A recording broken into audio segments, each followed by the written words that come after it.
Right, it'd be very easy to obsess about getting the perfect lighting or maybe putting the camera in the perfect position. Could be very easy to talk myself out of doing a diary, entry, blog, vlog, whatever. I'll turn my computer on this evening. Good, but pretty horrendous day. That light. Maybe that looks a bit better. I'll take these off. It's fine. It's also my trick when I'm not feeling, not feeling very social. Then take my glasses off, or I'm not really feeling like being around people or dealing with people, or if I'm feeling self-conscious or self-aware, then I take my glasses off, and then I'm blind. And then it's like that trick of picturing everyone naked. Except in my case, I just take my glasses off. And then public speaking becomes easier and also speaking to the camera becomes easier because I can't see myself, so I don't obsess about how I look or sound. Anyway, so terrible day, but good day, productive day. Made the most of it. I've learned after doing this for enough 24 hours how to turn a bad day into an okay or productive, or how to get through the bad days. So the day started at 5:30 this morning. One of my plumbers messaged to say that he's a plumber that takes a vehicle home. He messaged me 5:30 to let me know that the van wouldn't start. So I thought, for flip's sake, so what now? How are we gonna resolve that? So then he stays in Mitchell's Plain. I'm in Kenilworth, southern suburbs, and he's in Mitchell's Plain, Cape Flats, which is about a 35-minute drive. It's quite a far drive. It did open my eyes to the fact that I've got a very valuable asset, my van, that drives all the way out to this blimmin' miles away place, destroying the vehicle, wearing it out, running down the tires, wear and tear on the vehicle. I think I must be completely and utterly off my tree. I must be barking mad. I must be insane and a people pleaser. I still deal with people pleasing and wanting people to like and wanting to, I don't know, splash out and spoil people because it makes me feel good about myself. Who knows? Whatever it is, but bad idea. Not going to happen anymore. He can have the 15,000 Rand vehicle to take home. Or he could really buy his own vehicle. I don't know why I've got into a position where I'm supposed to provide transportation for one of my staff. Only one, none of the others. It's ludicrous. Anyway, he doesn't even work weekends or late nights or anything. So it's not as if I get any benefit from it. It's just a loyalty reward for somebody who's been with me a long time, who I'm fond of, and who is loyal and dedicated. Anyway, it's good. It's the right spirituality. It's just I've gone about it the wrong way. So I had to get up, drive all the way to Mitchell's Plain, which is a pain. I could have been getting my kids ready for school, but instead I had to now sort out this crisis. When I got there, I realized A, we didn't have rope. B, it was a hell of a long drive from there back to the southern suburbs with this van now stuck there. This massive vehicle stuck there. So I was okay, now what? So fortunately I remembered I do have insurance, and insurance allows for towing. I thought it was two towings, but it's only one. So I phoned the insurance. To be fair, they organised the towing very quickly. It happened very, very fast. Within 10-15 minutes there was a tow truck outside towing the van back to southern suburbs. And took it to the van, took it to the garage, my mechanic, and as far as we tried to jumpstart it, we did try jumpstart it, nothing. And as far as we knew, it was either the battery, or the starter motor. Then the garage phoned me an hour later to say they took off the starter motor, or they took off the cam belt, or they took off the fan belt, or they took some belt off. and they removed the starter motor and the engine wouldn't turn. It was seized, or it was frozen, or was locked. That means they must do the engine over. And oh God, I just did a engine over, and we just had another vehicle that we sold. Enough said, because the repairs were going to be too high, and we thought rather sell that vehicle and use the money to put it into debt, catch up debt.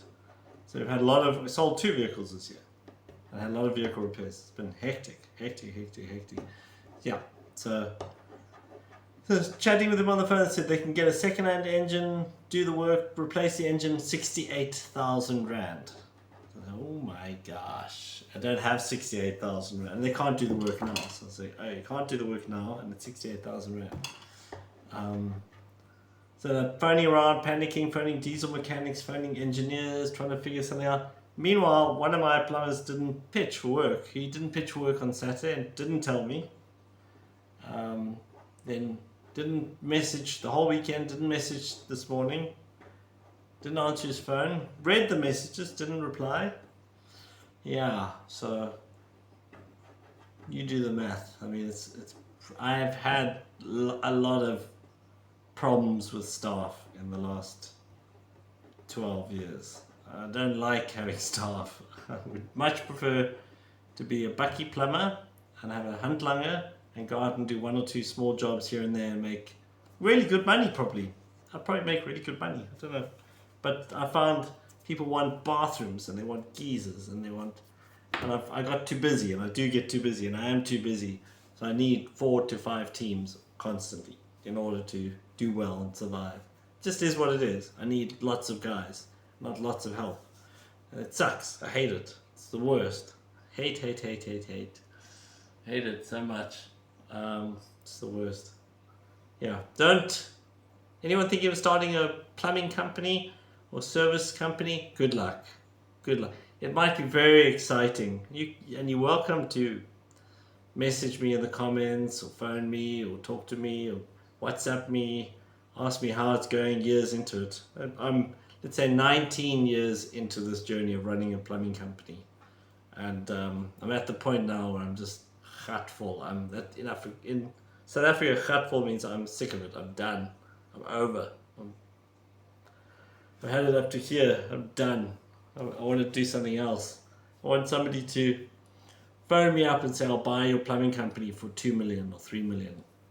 And I'll say, take it. Take everything. I'll even work for you part-time. I won't work for you full-time because I don't want to go back to full-time employment, but I'll work 5 hours a day for somebody. But and I'll mentor, whatever. I would love somebody to come in. Ideally, if somebody came in and said, I'll give you 5 million for your client base, your vehicles, your name, everything. I'm done. Where do I sign? Right now. Flippin' sign right now. And I don't even mind being their foreman or their plumber, whatever.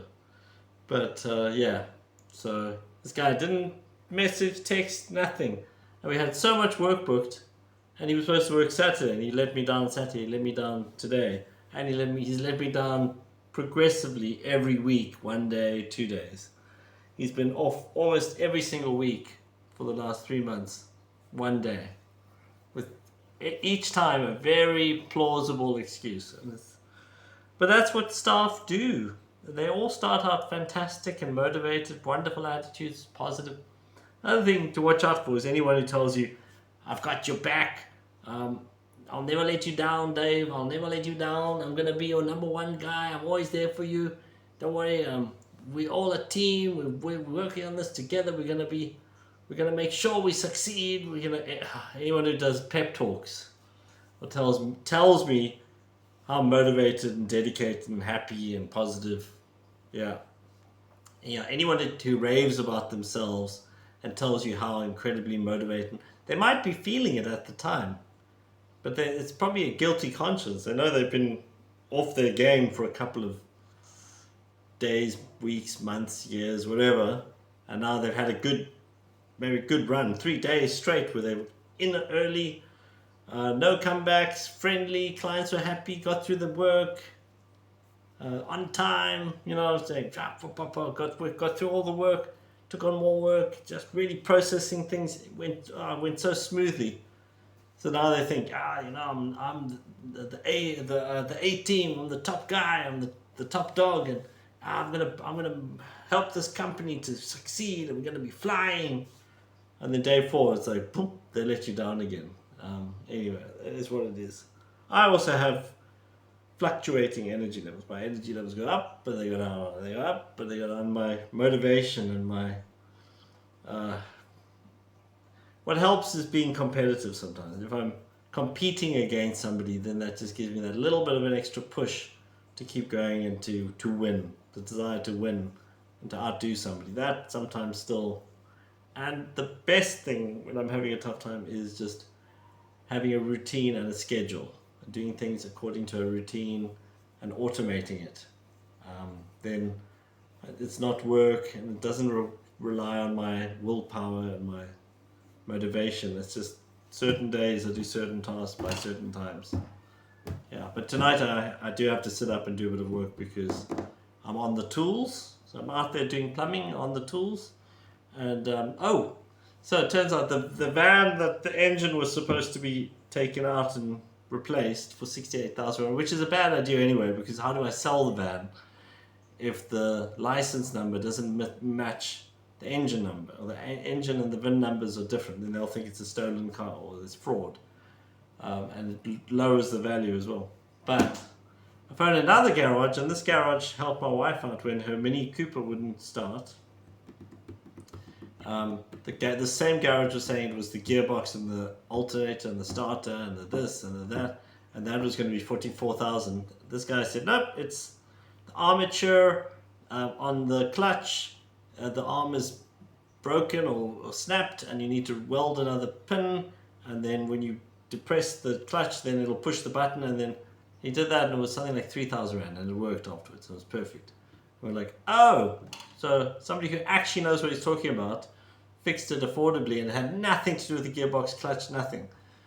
Now when I phoned him and I told him, guy drove it, parked it, when he tried to start it wouldn't start, and now they said the engine seized. He said, no. The Ford and the Toyota, when the starter motor messes up, then the engine locks. It's a safety precaution, the engine will lock. So I said, oh, so if the engine's locked and the starter motor's gone, he said, no, that's what it's supposed to do. That's what it's designed to do. So like, okay. So, and I said, I told him 68,000. No, you can buy 3 vans for that. No. So we're going to see. I'm going to tow it to this guy tomorrow. He did a fantastic job the last time. He's a bit rough around the edges, so I'm a bit nervous, but it's better than paying 68,000. He did a fantastic job with my wife's Mini. So I'm going to trust him. And it's hard to trust mechanics. I've had my fingers burnt a lot of times. But if he does a good job, I'll take all my vehicles there all the time. He'll be my mechanic going forward. I won't deal with these guys. But I won't burn my bridges, because I've learned don't burn your bridges, don't upset people, don't have fights, don't cause drama unnecessarily if you can avoid it. Because you just don't know where, when and how you're going to need those particular services from those people. And it's also, there's no reason to start drama and be a drama queen. And this other garage is so close by. So, yeah. Anyway, that's my 10 cents. I wanted to do a longer video. I started off the day with 29 subscribers and I'm on 33. So somehow I got 4 subscribers. I don't know if it's from the block drains I put up. Hey, people like block drains. Ugh. Yeah, it wasn't very good footage. I didn't do a very good job of filming because I was holding the camera and plunging with the other hand, and I didn't have an assistant. So, but I'm going to keep experimenting with what works and what doesn't work. And if you want to subscribe to a channel, subscribe to dadface1. Dadface1. I'm going to put that. Please subscribe to dadface1. Please, and like and subscribe to dadface1. That's my son's YouTube channel. This one I'm still practicing, getting better at, rehearsing, messing around. I need better equipment. So Not planning on monetizing this for a good couple of years. I think most people take 10 years, seems to become successful. So by the time I'm 55, then I'll retire from plumbing. Maybe somebody will buy my plumbing company, and I'll retire from plumbing and I'll do YouTube, baby. Don't know if you can hear my daughter screaming upstairs. She's directly above. That's it. See, I'm gonna go check. I'm gonna go see why she's screaming. Bye.